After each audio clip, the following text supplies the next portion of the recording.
All right, Chapter 2. Chapter 2, the Linus Pauling Institute. The Linus Pauling Institute has a paper on copper with 97 citations to scientific research. It's a fairly good article. It's both fairly mainstream and somewhat pro-copper, and I think it's a good place to start the book. I'll summarize the contents here and also evaluate it, the whole paper.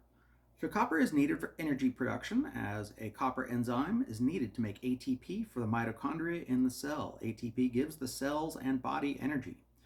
Copper is needed to make collagen, necessary for connective tissue formation. Almost all parts of the body require collagen. My edit: bones are 35% collagen, muscles are 30% collagen. Collagen is often pitched by advertisers, and it's getting very popular these days, as a means to prevent wrinkles in the skin, but it does much more throughout the body. Copper supplements are infinitely cheaper and more effective than all other collagen treatments, including eating collagen. Collagen is an incomplete protein anyway. Also, when you eat those proteins, you have to both digest them and then resynthesize them. Copper helps both digestion and the resynthesis and formation of new collagen. Vitamin C, silica, and silica, along with copper and meat, also help form collagen. But I think most people are more deficient in copper than in those other things. So you get a big boost. I think you get more benefit taking copper supplements than collagen supplements. Copper is needed for iron metabolism, keeping iron levels in check, lowering iron, and helping turn iron into red blood cells, thus preventing anemia, low red blood cell counts. Copper is needed by the nerves, both for making neurotransmitters such as dopamine and norepinephrine, and for forming the myelin sheath around the nerves, which speeds up nerve transmission, which boosts coordination. Again, we went over the list of 15 mechanisms of action for why copper is good for the nerves. This sounds like I'm repeating chapter 1, but this is what I'm getting directly from the scientific studies from the Linus Pauling article, which is basically proving up the summary of chapter 1. And we're going to be doing this over the next several chapters. Copper is needed for melanin formation, which helps people tan and gives color to hair, preventing gray hair. My edit: melanin is actually made up of dopamine, and copper helps to make dopamine, which is the neurotransmitter. Copper acts as an antioxidant. Copper is needed to create both superoxide dismutase, which is actually a copper and zinc containing enzyme, and ceruloplasmin, both of which act as antioxidants. And there's no evidence that copper creates oxidative damage, as some have speculated. Copper regulates gene expression. Many enzymes are made in the genes, and the genes cannot make copper-containing enzymes without the copper. Or the genes do not make enough copper-containing enzymes very well without the presence of enough copper. Also, often the copper-containing enzymes are more active in the presence of enough copper, whereas with mild copper deficiency, copper enzymes are the same level or amount in the body, but just less active. Important point to note for later. Again, you cannot always test to see whether you're copper deficient by noting the amount of copper enzymes you have, because those enzyme levels stay the same. But with enough copper, those enzymes are more active. Very important point. So copper is needed to make white blood cells, and low white blood cell count is a classic and clinical sign of copper deficiency. Therefore, copper is needed for the immune system. People with clinically low copper get more infections. They get sick all the time. So, my criticism on the Linus Pauling article. That was the summary of the article with a couple of my comments interspersed, but now's my criticism. Again, I think the article's very good, but, when you study as much as I have, right. So, the article's 5 authors and reviewers do not seem to be able to get past the controversies over whether copper lowers cholesterol, or whether copper, high or low, is a factor in nerve degeneration diseases such as Alzheimer's or Parkinson's, or whether copper can cure heart disease. So these are more controversial statements. But I think the fact that they know that there's controversy and didn't decide to determine which is which, I think that's weak. I went ahead in this book to do it, but again, I wrote a 500-page book, and they wrote, an article with 100 citations. So, books versus articles, that's why I went further.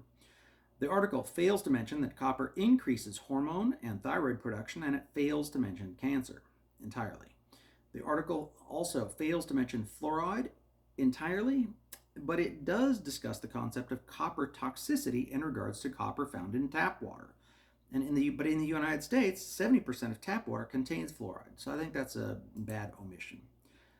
Furthermore, while the Linus Pauling article does mention that copper is needed for connective tissue formation and creating collagen, they have one tiny paragraph on that, and it fails to mention the many conditions and symptoms that fall under that description, such as arthritis, lupus, hemorrhoids, hernias, weak muscles, torn tendons, ruptured and bulging discs in the back pain, blood vessel ruptures called aneurysms, bleeding, sagging eyelids, varicose veins, wrinkles in the skin, hair loss, loss of cartilage, thin skin, thin intestinal lining, and just so much more.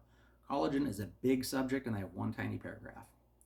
Furthermore, to make collagen, you need not just copper, but also vitamin C and copper and zinc, silica, plus proteins. And there are interaction effects just in that one list, because vitamin C and zinc can lower copper, and conversely, copper can lower vitamin C and lower zinc. So the article does mention nutritional interaction effects, but only 4, as follows. 1. Iron. The body needs copper to transport and transform iron into red blood cells. 2. Zinc at over 50 milligrams a day can lower copper. 3. Fructose may lower copper, but they're not sure. Later in the book, I determined that yes, fructose lowers copper. And 4. Vitamin C may lower copper, but not sure. They only discuss low-dose vitamin C studies of 605 milligrams and 1,500 milligrams. A mere 1.5 grams of vitamin C lowered ceruloplasmin, which is a key copper transport protein. This is an important point. If you're popping 1,000 milligram vitamin C pills multiple times a day and going for high vitamin C, that can lower your copper. So I only take no more than one 1,000 milligram vitamin C pill per day, and usually every couple of days right now. You need ceruloplasmin for copper because that's a key copper transport protein we'll go over later.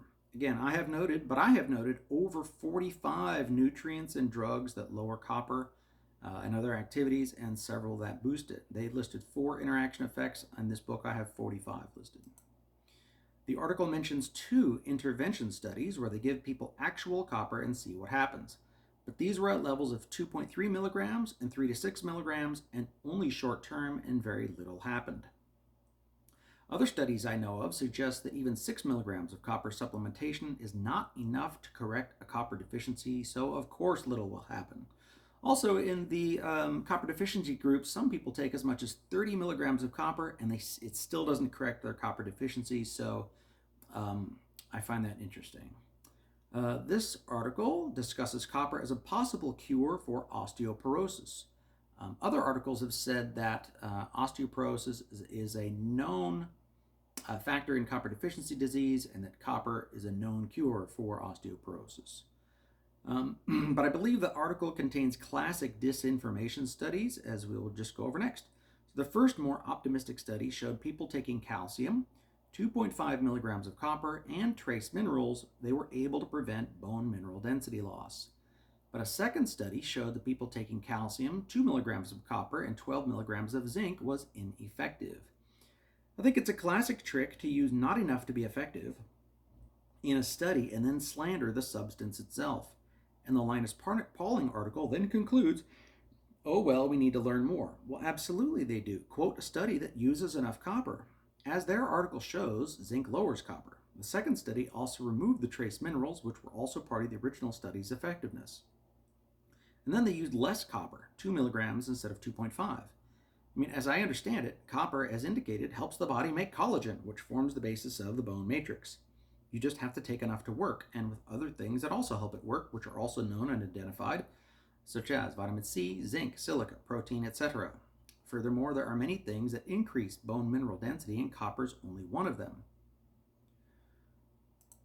Why study one in isolation without adding in the other things, such as silica, boron, magnesium, vitamin K, and niacin? All of those 5 things, including copper, all help take calcium out of the soft tissues where it does not belong, and it puts it into the bones. And that solves quite a bit of health problems. I went over that in my first book. Beyond the Arthritis Fix, Protocols for Strong Joints. Also, there are many toxins that cause bone mineral loss, such as aluminum, mercury, fluoride, lead, and possibly more. Why not also try chelating out and detoxing those substances when trying to heal someone, or at least run a study on the subject? And copper at high doses increases metallothionein, which detoxes other heavy metals and acts to protect against copper toxicity, showing that copper is very, very safe up to extremely high levels, such as over 1,000 milligrams in animals, as long as adjustment time is given. So, copper itself is a good detoxifying enzyme. Again, giving people clearly not enough of only one substance that increases bone mineral density, such as copper, while neglecting 5 other substances that increase the bone mineral density, while ignoring the removal of 4 key poisons that have been identified that cause bone mineral loss, does not prove that copper does not work to fix osteoporosis. It only proves that 2 milligrams in that context doesn't work, and it only tends to show that anything less than 2 milligrams is a deficiency level. Other people say copper is well recognized to fix osteoporosis. And again, on the other hand, it's far easier for a person in my position to be the quarterback after the play. So we stand on the back of these guys' studies, even if they come to bad conclusions. As I wrote in my first book, Beyond the Arthritis Fix, Protocols for Strong Joints, copper is one of the best minerals for my arthritis and bone pain. Taking up to 30 milligrams of copper daily, along with all the other good minerals and vitamins, and especially when I started to apply it topically, really strengthens my bones and my feet and all over, significantly reduces my bone pains to the point where I can sprint and lift heavy weights with no pain at all. There are also good little gems of information in the Linus Pauling article. This one's very good. It says drug interactions. Quote, relatively little is known about the interaction of copper with drugs. Penicillamine is used to bind copper and enhance its elimination in Wilson's disease, a genetic disorder resulting in hepatic liver copper overload. Because penicillamine dramatically increases the urinary excretion of copper, individuals taking the medication for reasons other than copper overload may have an increased copper requirement. My first comment is that all over-the-counter painkillers lower copper. These are Tylenol, ibuprofen, and aspirin. All 3 of them cause bleeding, and all 3 of them cause death through bleeding. All 3 of them cause bleeding ulcers in the stomach. The mechanism of action of causing bleeding ulcers is copper depletion of the stomach lining where the ulcer takes place. I know these things from my studies years ago because I have a very rare type 2 bleeding disorder. Only about 150 people in the United States have it. Copper also stops bleeding, which they had also neglect to mention in the article, except in the context of connective tissue disorders from lack of collagen. Well, copper increases collagen, with which then strengthens blood vessels so they don't bleed. Copper helps the body make stronger and longer lasting red blood cells, which clot better.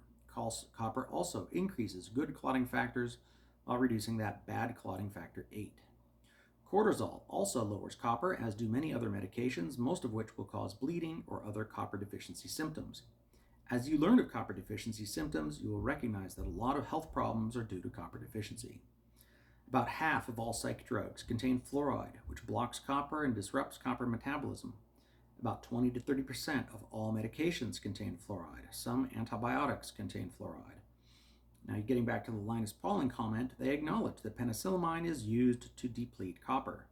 That drug's listed side effects read like a list of copper deficiency. The Wikipedia article, quote, common side effects include rash, loss of appetite, nausea, diarrhea, low blood white blood cell levels. Other serious side effects include liver problems, obliterative bronchiolitis, and myasthenia gravis. It is not recommended in people with lupus erythematosus. Use during pregnancy may result in harm to the baby or birth defects. Penicillamine works by binding heavy metals. The resulting penicillamine metal complexes are then removed from the body in the urine. Bone marrow suppression, dysgeusia, anorexia, vomiting, and diarrhea are the most common side effects, occurring in 20 to 30% of the patients treated with penicillamine. Other possible adverse effects include kidney disease, liver disease, kidney disease, low red and white blood cells. Sounds like copper deficiency, right? Antibody-mediated myasthenia gravis and Lambert-Eaton myasthenic syndrome, which may persist even after its withdrawal, which is muscle weakness. Drug-induced systemic lupus, and I've identified lupus as copper deficiency in articles over a year ago. Elastosis perforans serpinosa, toxic myopathies, and muscle diseases. So, again, a drug that lowers copper, penicillamine, creates copper deficiency symptoms. Sounds reasonable. Clearly, Wikipedia is not an exhaustive list. So I thought about it, and I suspected that the drug would also cause bleeding. Bingo, a search for penicillamine and bleeding hit. Quote, I got from Medical News Today an article. It can cause severe kidney damage and it can affect the body's blood clotting function, increasing the risk of bleeding. It can also increase the risk of developing an infection. So when you know what copper does and when you know what copper deficiency looks like, it gets easy to know what to search for to confirm what you know. Common side effects include upset stomach, itching skin or a rash, nausea, loss of taste, stomach pain, not feeling hungry, and diarrhea. A rash is often a copper deficiency. Copper helps bind histamine, and zinc does better at that too. So histamine causes rashes. So my strongest complaint about the Linus Pauling article is that their conclusion is so weak and so mainstream. Linus Pauling Institute recommendation, quote, the RDA for copper, 900 micrograms a day for adults, that's not in milligrams, that's micrograms, that's 0.9 milligrams, is sufficient to prevent deficiency, but the lack of clear indicators of copper nutritional status in humans makes it difficult to determine the level of copper intake most likely to promote optimum health or prevent chronic disease. A varied diet should provide enough copper for most people. For those who are concerned that their diet may not provide adequate copper, a multivitamin mineral supplement will generally provide at least the RDA for copper. Now, you may not have noticed it, but they are saying copper testing does not work. Quote, the lack of clear indicators of copper nutritional status in humans makes that difficult. And we'll go over that later in the book. Testing is worthless. You can't test for copper. It just doesn't work. And you'll notice also here, I just caught myself. They said 2 milligrams of copper was not enough to cure osteoporosis and then concluded, well, maybe copper doesn't work. No, they concluded that 2 milligrams is not enough. I mean, that's the actual results of that study. So now here they're saying that 0.9 should be just fine. It's like they contradict themselves in their own article. You will cringe when I go over how the RDA was established. The RDA that the Linus Pauling Article Institute is agreeing with? It's weird. But the RDA was designed to comply with a court order to determine a minimum for prisoners to provide them an adequate diet, and it fails even in that. It is nowhere near what an optimal amount would be, which they have never attempted to determine. And second, it's so weak to say it's too difficult to determine optimal copper amounts. Why not just simply say, if you have symptoms of copper deficiency, as indicated in our article, we suggest increasing your copper supplementation. Why is that so difficult or radical of a concept to suggest? That's what I did until I got up to 30 milligrams. I range from 10 milligrams to 70 milligrams a day these days, depending on how I feel. Seems rather rational to me. I suspect the Linus Pauling Institute of bias. The bias is because Linus Pauling was an advocate of high vitamin C consumption, up to 6 to 9 or more grams of vitamin C a day. That's considerably higher than the 1.5 grams of vitamin C that lowered ceruloplasmin, as they quoted, which is a key copper transport enzyme, as previously mentioned. It's as if they deliberately avoided studying the effects of very high vitamin C on copper. So they don't want to admit they're wrong, probably. And then the other bias. If Linus Pauling could advocate high vitamin C, well above the RDA, why not advocate high copper also above the RDA? So they're not even being consistent. Again, maybe because they don't want to have to admit their mistake. Finally, the Linus Pauling article seems to bash copper a bit when discussing the upper limit. At the LP article on the concept of safety, quote, there is some concern that the UL of 10 milligrams per day might be too high. In particular, men in a research study consumed 7.8 milligrams a day of copper for 147 days.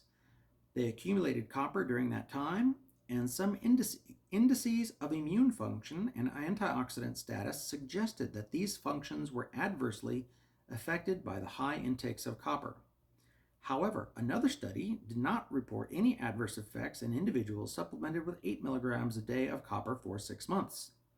So when there's conflicting data, an examination may prove beneficial. So I have 2 links to those 2 studies. The actual studies cited did not show any adverse effects. That's only an interpretation. They used the word suggested, after all. Nobody died, Nobody had liver damage. Nobody had kidney damage. Nobody got sick.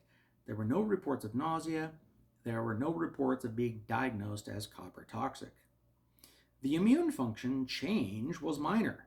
There's actual evidence that copper increases the immune system because copper increases white blood cell count and because copper itself kills germs on contact. Copper also boosted the antioxidant superoxide dismutase, which is a very good and useful copper enzyme that protects against oxidative damage, and does many other great things such as detox the body. No oxidative damage was shown, nobody got sick, there were no harmful effects, and no symptoms were noted. There is no evidence that the researchers even asked any of the study participants how they felt taking copper, or whether they felt better or worse. Beware of false conclusions conjured up by researchers out of thin air that doesn't match their own data at all. And beware of people who cite studies that do not say what the citer thinks it says. Unwarranted conclusions, bad citations, and bad restatements of bad opinions are not facts. My warranted conclusion is that there is no valid research that shows the UL of 10 milligrams a day is too high. There are only people who are desperately trying to invent reasons why copper is dangerous and don't have any evidence. Or their evidence is contrary to the evidence that we just saw. Oh, suggested immune system problems. No, copper is great for the immune system. So copper is dangerous to who? To some corporate profits if it helps sick people get healthy. And a nation of healthy people is a stronger nation with far greater overall productivity and profits. In the Bible, God tells his people to be strong over 50 times. Copper certainly helps us fulfill that mandate, and it does so in many, many ways. Thanks for tuning in. That was Chapter 2.